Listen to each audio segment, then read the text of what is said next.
대한민국의 조용기 목사님을 소개합니다. 저는 오늘 여러분과 함께 변화의 기적을 체험하기 위하여 이와 같은 제목으로 말씀을 나누겠습니다. 예수님께서 갈릴리에 가까운 가나의 혼인잔치에 그 어머님과 제자들과 함께 청함을 받았습니다. 혼인잔치가 한참 무르익어가는 가운데 그만 포도주가 떨어졌습니다. 낭패가 났습니다. 잔치의 가장 중요한 음료인 포도주가 떨어졌으니 낭패입니다.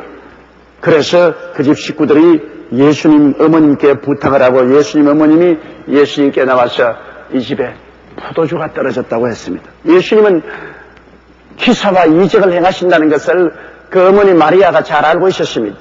그러나 예수님께서는 여자여 나와 무슨 상관이 있나이까 음하게 말씀하십니다. 그것은 만일 예수님의 부탁을 듣고 예수님께서 어머니의 부탁을 듣고 기적을 행하면 훗날에 두고 그 어머니를 통해야만 예수님이 응답한다는 잘못된 교훈을 남길까 싶어서 주님 이 자리에서 음하게 여자여 나와 무슨 상관이 있나이까 그렇게 말씀한 것입니다. 불효해서 그런 것은 아닙니다. 내 때가 아직 이르지 아니하였나이다. 그러나 마리아는 종들에게 가서 예수님이 무슨 말씀을 하시는지 그대로 하라고 했습니다. 잠시 후에 예수님께서 종들에게 말씀하시기를 물을 떠서 결례통에 부어라. 그리고 그 물을 떠서 연회장에 갖다 주라 했습니다.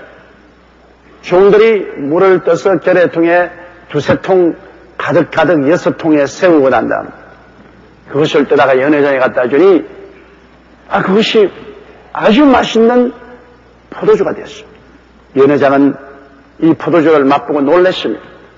보통 집에서는 좋은 포도주를 내다가 사람이 취하면 물을 섞어서 나쁜 포도주를 내는데 이 집에는 끝까지 좋은 포도주를 내었다고 신랑을 불러서 칭찬을 했습니다. 이 사실은 우리에게 가르치는 놀라운 교훈이 있습니다.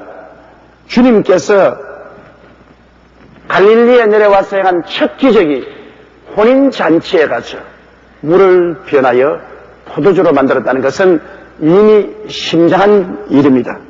그것은 갈릴리의 혼인잔치에 와서 물을 변하여 포도주로 만든다는 것은 주님께서 가정의 중요성을 인정한 것입니다.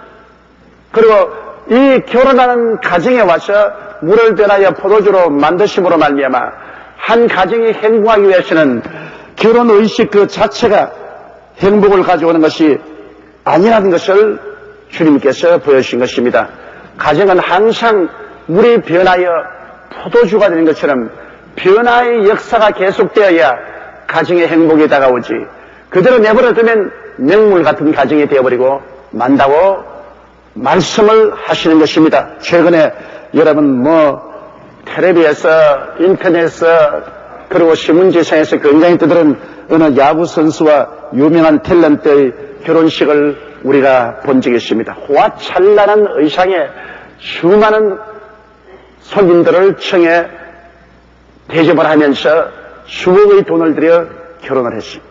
그러나 여러분 그와 같은 모든 사람이 선망하는 아름다운 의식과 형식을 갖춘 결혼이 그들의 생활 속에 진실한 행복을 갖다 준다는 아무 보장이 없습니다. 왜냐하면 미국에서 보면 배우들이 수백만 달러의 돈을 들이고 세계의 이목이 집중된 휘황찬란한 결혼식을 하고도 얼마 있지 않냐여 이혼을 하고 돌아서는 것을 종종 볼 수가 있는 것입니다.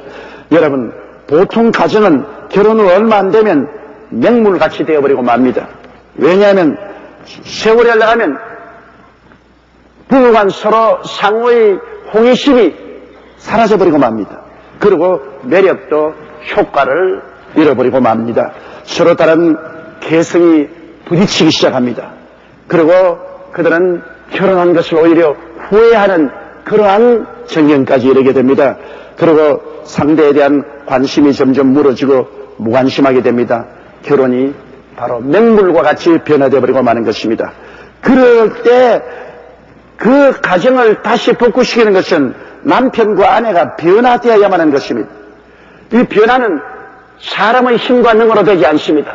사람들은 보통 말합니다. 남편은 아내를 향하여 당신이 변화되어야 된다. 근데 손가락은 하나로 같지만 세 손가락은 자기를 가르치고 있습니다. 당신이 변화된다 하는데 세 손가락은 내가 변화된다. 또 부인이 남편 보고 당신이 변화된다. 그러나 자기 손가락 세 개는 자기를 보고 네가 먼저 변화되라고 말합니다. 여러분, 우리는 서로가 먼저 변화되라고 하지만은 실상은 자기가 먼저 변화가 되어야 되는 것입니다. 어떻게 변화되어야 할까요? 하나님 말씀대로 변화가 되어야 되는 것입니다. 아내들이여 남편에게 복종하기를 죽게 하더라. 이건 하나님의 명령입니다. 한 가정에서 아내가 남편에게 반발하고 무엇이 남편이 하는 일마다 조건을 잡고 남편에게 걸림돌이 된다면 가정은 절대로 행복해질 수 없습니다. 성경에는 하나님께서 말씀한 대로 남편이 아내의 머리됨이 그리스도가 교회의 머리됨과 같다는 것입니다. 그러므로 아무리 아내가 교육을 많이 받고 지혜가 있고 총명이 있다고 하더라도 하나님이 세우신 가정에는 남편이 머리므로 아내는 남편에게 복종하도록 변화를 받아야 되는 것입니다. 그 변화가 없으면 가정이 절대 평안하지 않습니다. 왜냐? 하나님이 남편을 만들어 놓았을 때는 유일하게 자존심 하나 가지고 살도록 만들어 놓은 것입니다. 남편에게 자존심을 짓밟아버리면 남편은 파탄에 이릅니다. 그건 남편 노릇을 하지 못합니다. 그것이 남자의 특성입니다. 남자는 아무리 못 살아도 자존심 하나 가지고 살아가는 겁니다. 그러므로 아내가 그것을 알고 남편에게 복종을 하면 남편은 어떠한 위기에도 자신을 가지고 일어날 수 있지만은 남편의 자존심을 짓밟아버리면 그 남자는 어떠한 처지에서도 파멸당하고 마는 것입니다. 그러므로 아내가 변화되어 남편에게 복종할 줄 알아야 됩니다. 그 다음 남편은 변화되어서 아내를 사랑할 줄 알아야 되는 것입니다. 그리스도께서 교회를 위하여 자기의 목숨을 버림같이 아내를 사랑하는, 그 사랑할 수 있는 것도 하나님께서 변화를 갖다 줘야 되는 것입니다. 예수님께서 가나의 혼인잔치에서 물을 변하여 포도주로 만든 것은 이런 의미가 있습니다. 가정이라는 것은 그대로 내버려두면 맹물같이 되어버리고 만다는 것입니다. 그러므로 끊임없이 변화가 와야 되는데 이 변화는 다른 힘으로 오는 것이 아니라 예수님이 오셔야 변화가 된다는 것입니다. 예수님을 청해놓지 않았더라면 가나의 혼인잔치에 물로 잔치해버리고 말았지 포도주가 생길 리가 없습니다. 우리의 가정에 예수님이 들어오셔서 예수님의 주가 되시고 예수님께 의지하고 예수님께 부탁해야 주님이 물을 변하여 포도주로 만드는 기적을 베풀어 주신다는 것입니다. 물은 색깔도 없고 향치도 없고 취하지도 않지 않습니까? 그러나 포도주는 아름다운 색깔이 있고 향기가 나고 그걸 마시면 취하지 않습니까? 맹물 같은 가정은 색깔도 없고 맛도 없고 이제는 사랑의 취함도 없습니다. 그러나 주님이 변화시켜 주시면 가정이 아름다워지고 향기로워지고 사랑으로 취하는 이런 일이 일어나는 것입니다. 이런 변화는 사람 힘으로 안 됩니다. 이는 힘으로도 능으로도 안 되지 오직 나의 신으로 된다고 주님이 말씀하셨습니다. 이러기 때문에 우리는 포도주 가정을 만들어야지 맹물 가정을 만들어서는 안 되는 것입니다. 이를 주님께서 시사하기 위해서 가나의 혼인잔치에 와서 물을 변하여 포도주로 만드신 것입니다. 그러면 여러분 가정뿐 아니라 우리의 사회도 국가도 세계도 변화를 받아야 되는데 변화를 받는 조건을 여기에 주님께서 분명히 보여주겠습니다. 먼저 결례통에 물을 채우라니까 결례통이라는 것은 여러분 문자 그대로 정결로 의식을 해가는 통입니다. 그 물을 채워서 얼굴도 씻고 손발도 씻고 목욕도 하고 정결하게 하는 결례통인 것입니다. 그 결례통에 물을 채우라 했었습니다. 그러므로 물을 담아둔 돌 항아리, 즉 깨끗이 씻는 물통에 물을 채우라. 이것은 의미가 깊습니다. 여러분, 우리 한 사람 한 사람이 결례통이기 때문에 하나님이 변화의 기적을 베풀기 위해서는 우리 속에 깨끗한 물을 채워야 됩니다. 먼저 결례통을 씻어내고 정결하게 하고 우리에게 물로 채워야 되는 것입니다. 여기에 물통 6개가 있었는 것은 의미가 심장합니다. 하나님의 10계명 중에 사람과 사람과의 관계의 윤리를 규정한 것이 6계명인 것입니다. 그러면 우리 이 6계명을 통해서 우리 자신이 깨끗한지 아닌지를 살펴보고 우리를 정결케 해야 되는 거죠. 깨끗하게 해야 주님께서 곳에 물을 담을 수가 있기 때문인 것입니다. 그게 보면 내 부모를 공경하라. 이것을 비춰와서 내 생애 속에 내가 부모를 공경하는지 안 하는지 알아봐야 됩니다. 하나님은 부모 공경에 대해서 굉장히 관심을 가지고 있습니다. 이스라엘이 애굽에서 나와서 적과 꿀이 흐르는 가나안 땅에 들어갈 때 이스라엘을 대적해서 거의 멸망시킬 뻔한 것이 모압입니다. 발람 왕이 발락을 통하여 이스라엘을 유혹해서 간음하게 하고 이스라엘 파탄이 되겠습니다. 그러므로 하나님 말씀하기를 영원히 모압은 이스라엘의 총회에 가입하지 못할 것이라고 했습니다. 모압 사람은 어떻게 하는지 이스라엘 총회에는 못 들어온다는 것입니다. 이스라엘 시민은 못 들어온다는 것입니다.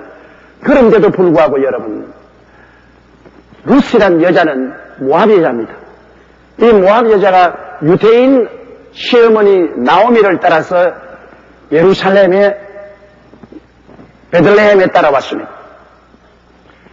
얼마나 시어머니를 잘 섬기는지 모압 여자 루시 나오미에게 얼마나 충성했든지 그 나오미가 남편도 없고 또 자기 아들도 죽었으니 아들 없는 과부 며느리를 보아스라는 부잣집에 시집을 보냈습니다.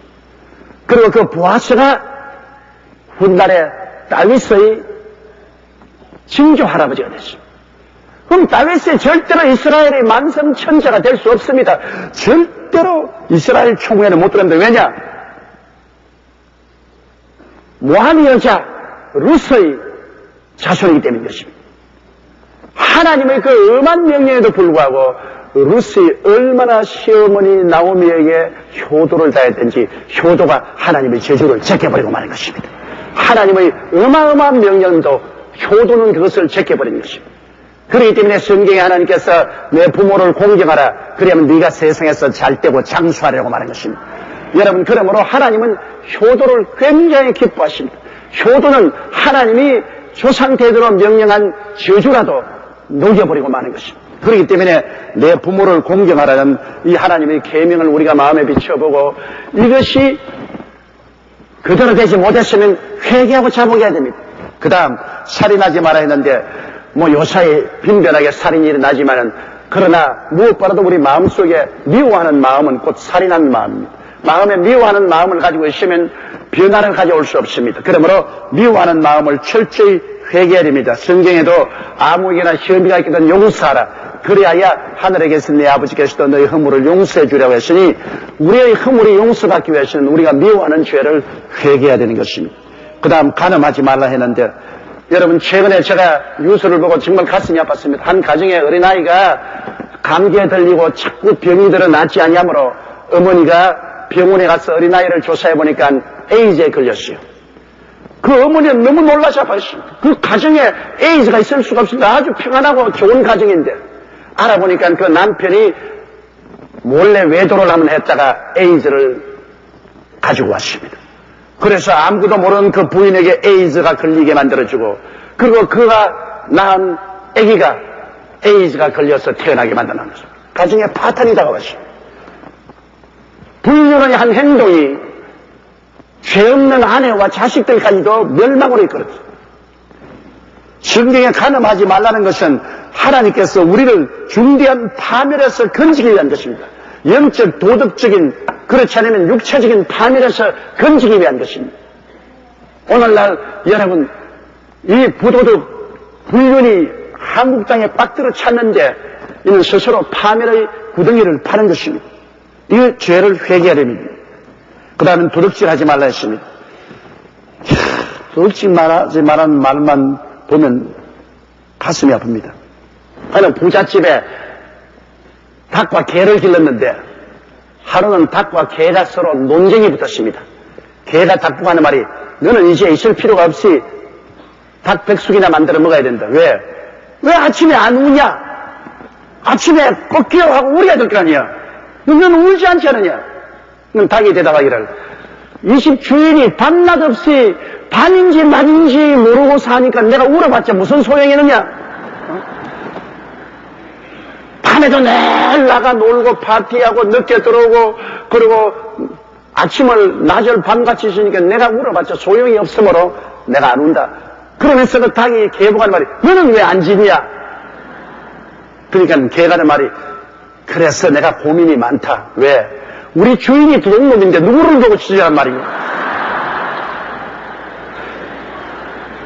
그러니 여러분, 오늘 이 세상에 뭘 도둑놈이라 그 말인 것입니다. 우리가 가장 큰 위험은 신뢰를 잃어버리고 마는 것입니다. 이제 우리 사람들이 정부도 신뢰하지 아니하고 심지어는 가장 믿어야 될 은행도 신용등고도 믿을 수가 없습니다. 돈 맡겨놓으면 자기 것처럼 포켓에 집어넣어서 가버리니까요. 누구를 믿고 살 수 있는 시대가 되는 것입니다. 이와 같은 불신으로 꽉 들어찬 사회가 변화되지 아니하면 우리는 살아갈 수 없습니다. 이렇기 때문에 도적질하지 말라고 한 이 말씀을 우리가 받아들이고 우리 스스로 깊이 회개하고 자복해야 됩니다. 도적질하지 말아야 돼요. 자기가 땀 흘려 벌고 자기 분수에 맞게 살아야지. 왜 도적질합니까? 그리고 내 이웃을 거짓 증거하지 말아야 하는데 참소가 오늘날 꽉 들어차 있습니다. 신문지사에도 그렇고 인터넷 홈페이지를 열면은 되도 않은 말로 그냥 믿든지 아니 믿든지 남에 대한 참소와 흡치를 잔뜩 하고 있습니다. 수많이 참소하는 사회는 서로 미워하고 서로 대결해서 무너지고 맙니다. 참소하지 말아야 돼요. 성경이 그렇게 말했습니다. 내 이웃을 탐하지 마라. 이웃을 탐해서 이웃이 잘 되면 어찌하든지 있는 말 없는 말로 모함을 해서 넘어뜨립니다. 우리 한국 사회는 모함하기로 유명한 사회인 것입니다. 이렇게 하면 아무도 이 세상에서 출세할 수도 없고 노력해서 발전할 수 없습니다. 왜? 모함을 해서 넘어뜨리니까. 이와 같은 6가지 죄악을 우리가 회개해야 됩니다. 물통 6개 물을 채우라는 것처럼 우리 결례통 6개는 바로 우리 몸에 있는 6가지 죄를 말하는 것입니다. 우리는 이 6가지 죄를 회개해야 변화가 역사해야지 회개해서 정결하지 않고는 변화의 역사가 다가오지 않습니다. 신명기 4장 40절에 오늘 내가 네게 명하는 야훼의 규례와 명령을 지키라. 너와 내 후손이 복을 받아 내 하나님 야훼께서 내게 주시는 땅에서 한없이 오래 살리라고 말했습니다. 그러니 하나님 앞에 죄를 회개하고 계명을 지킨다는 것이 얼마나 중요한 것을 성경은 보여주고 있는 것입니다. 시편 119편 173절에 내가 주의 법도를 택하였사오니 주의 손이 항상 나의 도움이 되게 하소서라고 말하고 있는 것입니다. 우리가 회개하고 주의 법도를 택하면 주의 도우시는 손길이 우리와 함께하게 되는 것입니다. 그렇게 하고 난 다음에 그 물통에 물을 채워야 됩니다. 물은 하나님의 말씀과 성령을 상징하는 것입니다. 우리가 회개하고 난 다음에 우리 속에 하나님 말씀으로 채워야 되는 것입니다. 우리는 매일 양식을 먹는데 양식을 편식하지 않고 골고루 먹어야 됩니다. 그런데 희한한 것이 우리가 먹는 쌀밥과 김치와 된장과 여러 가지 음식이 어떻게 검은 머리카락이 되고 흰 이빨이 되고 강한 뼈가 되고 부드러운 살과 피부가 되고 오장육부가 되는지 우리는 모릅니다. 그것은 우리 속에 하나님이 주신 유전자가 알아서 그렇게 할 것입니다.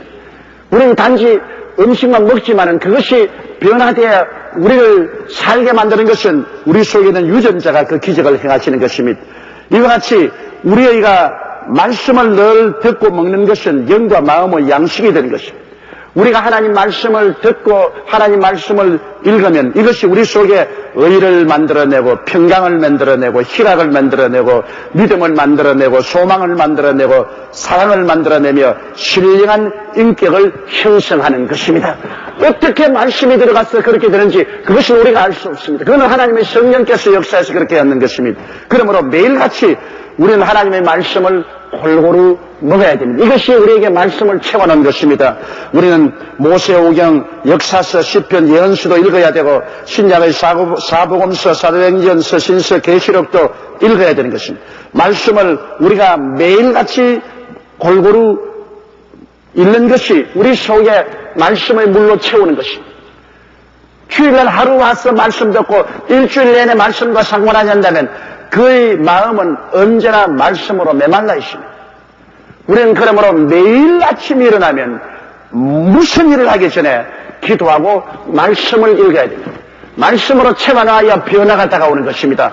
말씀이 없이는 변화시킬 아무런 재료가 없게 되는 것입니다. 그러고 난 다음 우리는 성령으로 충만함을 받아야 되는 것입니다. 여러분, 성령의 물, 즉 성령 충만을 구해야 되는 것입니다. 우리가 예수를 믿고 구원을 받으면 우리 속에 성령이 샘물과 같이 솟아오르게 되는 것입니다. 요한복음 4장 14절에 내가 주는 물을 먹는 자는 영원히 목마르지 아니하리니 나의 주는 물은 그 속에서 영생토록 솟아난 샘물이 되리라. 이것은 샘물 성령 역사입니다. 중생에서 구원받으면 속에서 성령의 샘물이 솟아오르는데 샘물은 나 혼자 마시지 다른 사람하고 나누어 마실 수 있는 분량이 못 됩니다. 그러나 우리가 성령 세례 받으면 우리 속에서 생수의 강이 넘쳐흐르기 시작하는 것입니다. 요한복음 7장 37절로 38절에 누구든지 목마르거든 내게로 와서 마시라. 나를 믿는 자는 성경의 이름과 같이 그 배에서 생수의 강이 흘러나리라 했습니다. 그러므로 우리가 예수 믿고 성령 모신 사람은 성령 충만, 성령 세례 받기 위해서 늘 기도하고 성령 세례 받고 방언을 말하며 성령님을 인정하고 환영하고 모시드리며 의지하고 살아야 되는 것입니다. 그럴 때 말씀과 성령이 가득 차지면 예수님께서 우리에게 변화의 기적을 베풀기 시작하는 것입니다. 변화가 옵니다. 악한 자가 선한 자로 변화됩니다. 약한 자가 강한 자로 변화됩니다. 부도덕한 자가 도덕적인 인간으로 변화되는 것입니다. 파멸된 사람이 생명과 축복을 얻도록 변화되는 것입니다. 우리 주님은 변화시키는 위대한 역사를 베푸시기를 원하시는 것입니다. 그런데 그 변화가 그냥 오지 않습니다.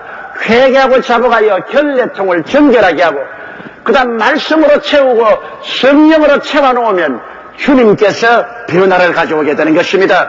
이러므로 우리는 개인을 위해서, 가정을 위해서, 우리가 속한 사회, 국가를 위해서 변화를 받아야 됩니다. 왜? 사람이 변하면 역사가 변하는 것입니다. 오늘 우리 한국 사회는 이기주의가 꽉 들어차고 지역주의, 집단주의, 그리고 본인을 무시하는 행동, 도덕의 부재, 어마어마한 문제가 있습니다.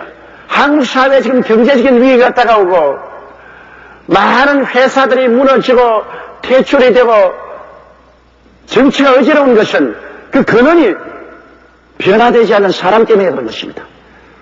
다른데 여러분 원망할 것 없습니다. 사람이 변화돼야 돼요. 다른 사람이 아닌 나부터 변화를 받아야 되는 것입니다. 내가 변화받지 못하면 여러분 이 나라가 바로 되지 못합니다.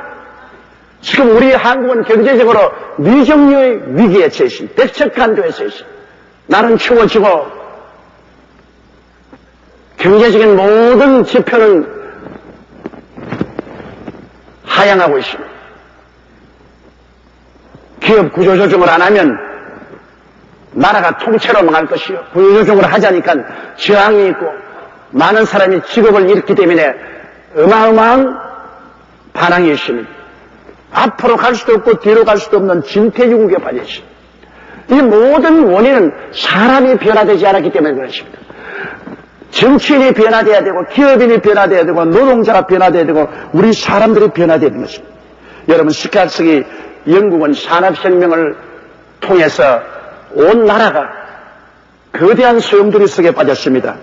농업국에서 산업국으로 수공업에서 기계공업으로 변화하는 산업혁명, 그를 통해서 온 사회가 거대한 변혁의 물결 속에 처해 있습니다. 왜냐? 생산의 기계화로 말미암아 많은 사람이 직업을 잃었습니다. 전기기관차가 발명이 되고 방적기계가 발명이 되어서 전국에 2만 대가 보급되며 이제는 수공업을 하던 방직하는 사람들이 모두 직장을 잃었습니다. 그리고 전기기관차가 생기고 전기기술이 생기므로 손으로 일하는 모든 사람들이 직업을 잃었어요. 그리고 철제련의 석탄 사용이 개발되어서 이제는 석탄 사업이 크게 일어났습니다. 그 결과로 자본가는 돈을 가지고서 노동력을 착취했습니다. 될 수만 있으면 자본가들은 임금을 적게 주는 여자들을 사용하고 어린아이들을 사용했습니다. 청장년들은 월급을 많이 달라고 하므로 직업을 잃었습니다. 그래서 아버지가 6, 7살짜리 어린아이를 업고서 직장에 갖다 주고 아버지와는 하루 종일 놀다가 저녁에 어린아이를 업고 돌아오기 위해서 직장으로 가는 이러한 비극적인 형편이었습니다. 영국의 어떤 산업도시는 인구가 10배나 급증하고 수공업자들과 농민들은 파산하고 중산층 농민 대부분이 저임금 생산 노동자로 전락하고 말았습니다. 많은 노동자들은 소수 자본가들에게 의존하고 저임금에 시달리고 심지어 어린이 분회장까지 과중의 노동에 시달렸습니다. 부자는 점점 부자가 되고 가난한 사람은 점점 가난하게 되었습니다.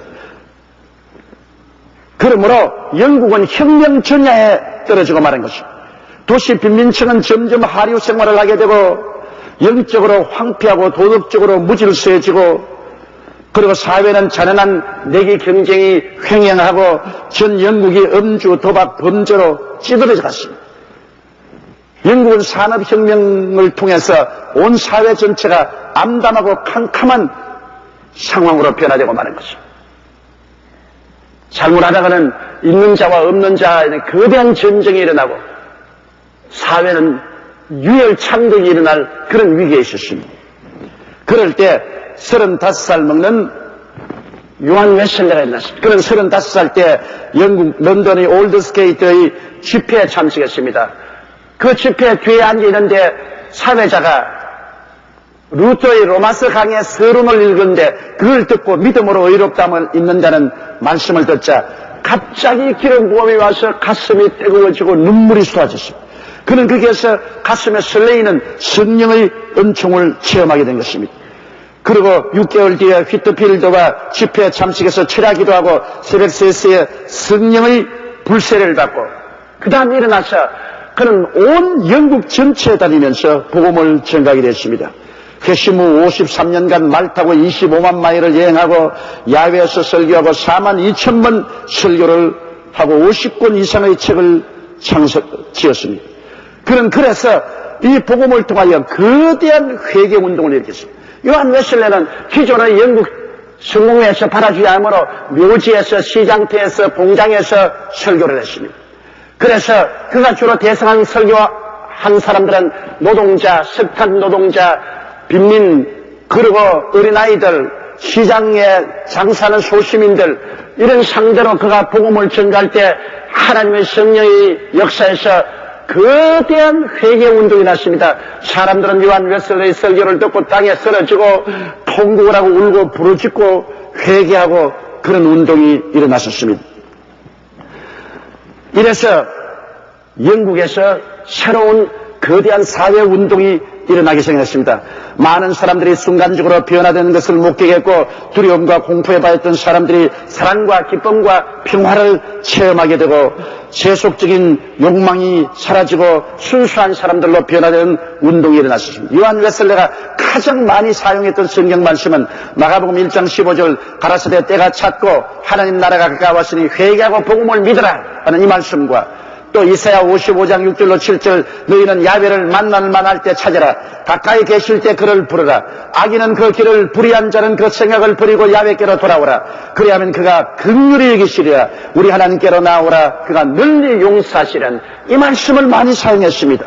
그리고는 에베소 2장 8절에 너희가 그 은혜를 인하여 믿음으로 말미암아 구원을 얻나니 이것이 너희에게서 난 것이 아니요 하나님의 선물이라는 이 말씀을 그는 외쳤습니다. 그래서 영국 전 사회 빈민계층과 중산층 계층에서 거대한 회개운동이 일어나고 변화의 운동이 났습니다. 그래서 그들은 모여서 기도를 하기 시작했습니다. 회사마다 탄광에는 탄광갱 속에서 공장에서 시장터에서 사람들은 모여 기도운동을 시작했고 성령의 역사가 일어나서 사람들은 성령의 맹렬한 바람에 휩싸이게 된 것입니다. 사도행전 2장 38절에 기록한 말씀대로 너희가 회개하여 각각 예수 그리스도 이름으로 세례를 받고 죄사함을 얻으라 그리하면 성령을 선물로 받으리라고 말씀한 것처럼 성령의 역사가 일어나고 그리고 모든 사람들이 회개하고 하나님께 부르짖어 기도하기 시작하니 하나님의 역사가 일어나기 시작한 것입니다. 여러분이 기도하면 하나님의 수레바퀴가 돌기 시작하는 것입니다.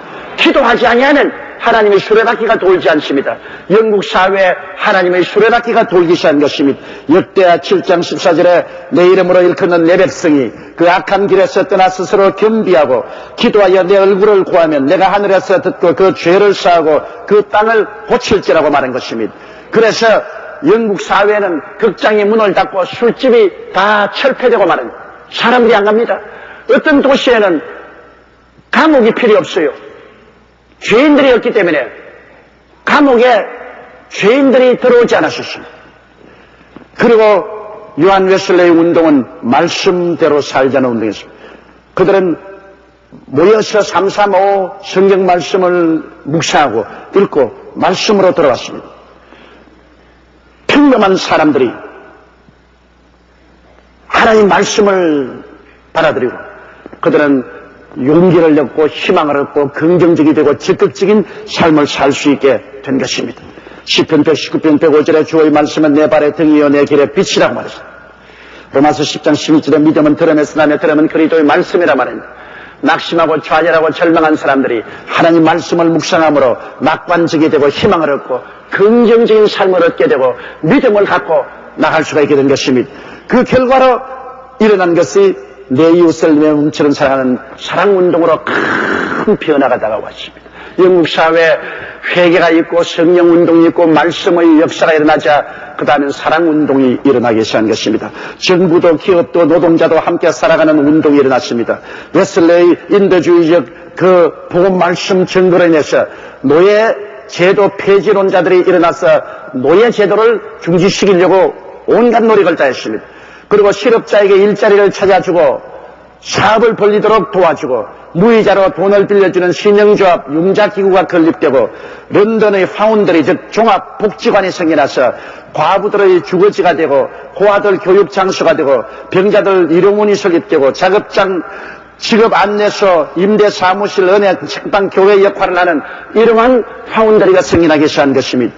이래서 영국은 정부로부터 시작해서 있는 자와 없는 자 할 것 없이 모두 다 변화되는 사랑운동이 일어났기 때문에 그때 프랑스에는 농민혁명이 일어나서 농민들이 일어나서 바스티유 감옥을 공개하고 루이 14세를 처형하고 사회가 무시무시한 대길로 수많은 사람이 죽고 유혈혁명이 일어난 그런 혁명이 영국에는 일어나지 않냐고 요한 웨슬레이 부흥운동을 통해서 변화받아 사랑운동으로 변화되어버리고 말한 것입니다. 영국에는 유혈혁명의 폭풍은 지나가고 말한 것입니다. 그러므로 웨슬레이 복음은 사회의 변화를 가져왔고 사회가 내 이웃을 내 몸처럼 사랑하라는 사랑운동이 일어났습니다. 있는 자는 없는 자를 사랑하고 없는 자는 있는 자를 사랑하고 사회는 사랑 공동체로 변화되기 시작한 것입니다.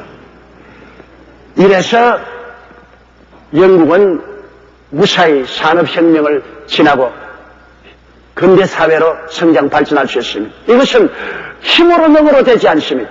요한 웨슬레이 거대한 회개운동, 성령운동, 말씀운동이 주님의 역사에서 사랑의 사회로 변화시켜버리고 말한 것입니다. 변화받아야 됩니다. 우리 한국이 오늘 필요한 겁니다. 우리 한국이 서로 지역 간 갈등이 있고 계층 간 갈등이 있고 집단 이기주의로 날이 새고 날이 지게 데모하고 야단도 없어 그럽니다. 이런 갈등의 구조 속에서 아무것도 되지 않습니다. 사랑의 역사가 일어나야 됩니다. 우리 정부가 사랑으로 변화돼야 되고 우리의 노동자가 사랑으로 변화돼야 되고 우리의 기업가가 사랑으로 변화돼야 되고 우리 사회가 사랑으로 변화되어서 이 말을 맞대고 사랑으로 서로 땡겨주고 밀어주며 하나가 되어서는 운동이 일어나야 되겠는데 이 운동은 회개로 말미암아 시작되는 것입니다. 회개하고 성령 받고 말씀 받으면 사랑의 포도주로 변화되기 시작하는 것입니다. 이러한 운동은 먼저 우리 교회로부터 출발해야 되는 것입니다. 교회가 먼저 회개해야 돼요. 교회부터 교파를 초월해서 회개하고 하나가 돼야 돼요. 그래서 교회가 정결하게 되고 성령운동으로 기도하고 말씀을 받아들이면 하나님께서 사랑의 포도주로 변화시켜 주시는 것입니다. 맹물 같은 교회가 사랑의 포도주로 변화해야 됩니다. 맹물 같은 사회가 사랑의 포도주로 변화되어야 되는 것입니다. 맹물 같은 국가가 사랑의 포도주로 변화되어야 되는 것입니다. 서로 집단 이기주의로 말미암아 자기 욕심만 채우기 위해서 남은 죽든지 살든지 상관하고 없다. 나만 잘 먹고 잘 입고 잘 살면 된다고 하면 너도 죽고 나도 죽고 다 망하게 되는 것입니다. 우리는 이 땅에서 함께 살기 위해서 태어났고 함께 살아가야 되는 것입니다. 그러기 위해서는 변화받아야 되는 것입니다. 변화의 역사 없이 우리에게 희망은 있을 수가 없습니다. 오늘날 변화되지 않은 것은 없지요. 자연도 기후도 생태계도 변화하고 사회도 국가도 세계도 무섭게 변화되어 가고 있습니다. 변화하지 않으면 퇴출되어 버리고 마는 것입니다. 이 변화의 소용돌이 속에 우리가 서 있는 것입니다. 우리들도 변화되어야만 합니다. 나쁘게 변화되지 말고 좋게 변화되기 위해서는 회개하고 성령 받고 말씀 받고 기도하면 포도주로 변화되는 것입니다. 고린도후서 5장 11절에 그런즉 누구든지 그리스도 안에 있으면 새로운 피조물이라 이전 것은 지나갔으니 보라 새 것이 되었도다. 말씀과 성령으로 우리는 맹물에서 포도주, 사랑의 포도주가 가득한 개인으로 변화되면 가정이 변화되고 사회가 국가가 생활이 변화되게 되는 것입니다. 변화되어야 살 수 있습니다. 변화되지 않으면 살 수 없습니다. 이 변화는 사람의 힘으로 오지 않습니다. 이 변화는 예수님께서 가져다 주시는 것입니다. 이 변화를 받기 위해서 우리는 회개해야만 되는 것입니다. 우리는 남을 회개하라고 하지 말고 자기부터 회개하여 말씀으로 찾아가고 성령으로 찾아가서 사랑의 포도주로 만들어 달라고 주님께 부르짖어야 될 것입니다. 우리 다 같이 고개 숙여 기도드리겠습니다. 사랑이 많으시고 거룩하신 아버지 하나님, 가나의 혼인잔치에 오셔서 물을 변하여 포도주로 만들어 그들을 위기에서 건져주신 우리 주님은 오늘날 우리에게 명령하고 계십니다. 너 개인이 변화를 받으라. 가정이 변화를 받으라. 교회가 변화를 받고 사회가 변화를 받고 국가가 변화를 받으라. 변화받지 않으면 맹물 마시다가 죽을 말 것이다. 이렇게 말씀하시는 주의 음성에 귀를 기울이게 도와주시옵소서. 아버지여, 남을 변화되라고 하지 말고 자기가 먼저 변화받게 도와주시오. 회개하고 말씀 받고 성령 충만하고 사랑의 포도주가 되기 위해서 간절히 기도하는 우리들이 되게 도와주옵소서. 예수님 이름으로 기도드리옵나이다. 아멘. 할렐루야. 아멘. 목사님 감사합니다. 구독과 좋아요는 제작하는 데 힘이 됩니다. 감사합니다.